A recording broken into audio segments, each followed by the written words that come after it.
बच्चन बाबूजी महाराज भाग चौथा सिलसिला बचन 52वां।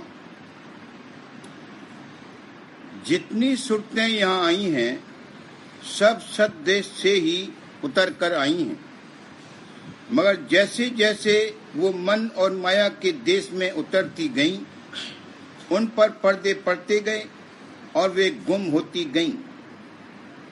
जिस घाट पर आकर जो सूरत ठहरी उसके बाहर के पर्दे तो खुले हुए हैं, जिससे वो वहाँ कार्रवाई तन और मन के द्वारा कर सकती, यानी उस घाट पर तो जागी हुई है और बाकी सब घाटों पर सोई हुई है। जैसे जीव अवस्था में अंतःकरण के घाट पर जागकर कार्रवाई की जाती है और बाकी के सब घाट गुम हैं। बरक्स इसके संत सद्गुरु रूप धारण करने वाली जो धार सतदेश से आई है, उस पर कहीं किसी घाट पर भी पर्दे नहीं पड़े हैं और गुम नहीं हुई है, यानी वो धार हर घाट पर जागी हुई है और हर घाट पर वहाँ के आकाश में वहाँ के मसाले का रूप धारण करती हुई इस देश में हाड़ मांस चाम की देह में आकर विराजी, यानी यहाँ के मसाले की 5 तत्व की काया धारण की है। यानी यह स्वरूप सतपुरुष राधा स्वामी का रूप है। वो यहाँ आकर सब जीवों की तरह ही बरतते, गलतियां करते, खेल खिलवाड़ भी करते, मगर ये बात याद रखनी चाहिए कि उनकी गलतियां और खेल खिलवाड़ मसले से खाली नहीं, जरूर उसमें जीवों का फायदा मुतसव्वर है और तन मन धन की गढ़त मंजूर है। गुरमुख को तो वो नीचे से नीचे घाट तक उतारते, मगर संत सद्गुरु रूप में छठे चक्र से नीचे नहीं उतरते। अगर उतरे तो इस रचना का अभाव और तोड़ फोड़ हो जाएगा।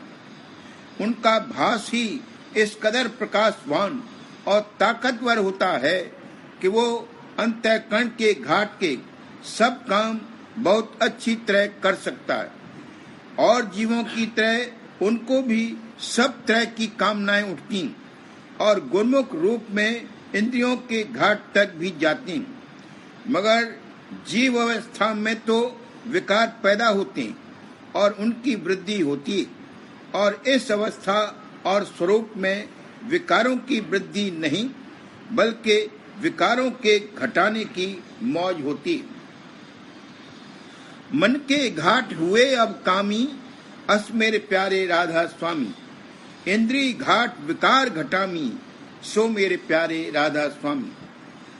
कहने का मतलब ये है कि सतपुरुष राधा स्वामी का पूर्ण रूप तो वहाँ है, मगर हर घाट पर वहाँ के चैतन्य और प्रकाश के हिसाब से वो रूप मौजूद और जागा हुआ है और इस घाट पर नर स्वरूप में दर्शन दिए तो जिस प्रकार वो स्वरूप यहाँ आ सकता है और दर्शन दे सकता है और दर्शन किए जा सकते हैं, उसी प्रकार वो धुरधाम का नाम राधा स्वामी नाम भी यहाँ आ सकता है और सुनाई दे सकता है और सुना जा सकता है। मन तू सुन ले चिद्दे आज, राधा स्वामी नाम की आवाज। गुरु स्वरूप के दर्शन यहाँ अंतःकरण के घाट पर भी है और सहजदल कमल में पहुंचकर यही स्वरूप विशेष प्रकाशवान और नूरानी और विशाल नजर आवेगा और त्रिकुटी में पहुंचकर और भी विशेष प्रकाशवान और नूरानी और विशाल हो जाएगा और होते होते सतलोक में सतपुरुष के दर्शन होंगे। फिर आगे सत देश में रूप नहीं बदलता है, बल्कि वहाँ रूप है ही नहीं, अरूप है। इसी तरह राधा स्वामी नाम की आवाज यहाँ भी सुनी जा सकती है, सहजदल कमल पर भी सुनी जा सकती है, त्रिकुटी पर भी सुनी जा सकती है। भेद सिर्फ ये होगा कि सूक्ष्म होती जावेगी। मुद्दा कहने का ये है कि गुरु स्वरूप का ध्यान और राधा स्वामी नाम का सुमरन शुरू ही से किया जाता है, और जैसे रूप बदलने की जरूरत नहीं, वैसे ही नाम भी बदलने की जरूरत नहीं। अगर गुरु स्वरूप में प्रीत नहीं है तो मुकामी स्वरूप का ध्यान किया जा सकता है, मगर उसको दिक्कत होगी और बहुत वक्त लगेगा। गुरु स्वरूप का ध्यान करने में बड़ी सहूलियत से चाल चलती, बड़ी मदद मिलती है और जल्द काम बनता है।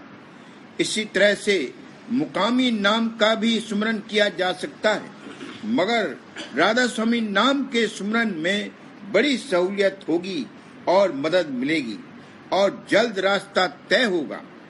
ये वो नाम है जिससे काल और माया लरजते। इस नाम के आगे काल और माया का बस और जोर नहीं चल सकता। ये परम मंत्र है।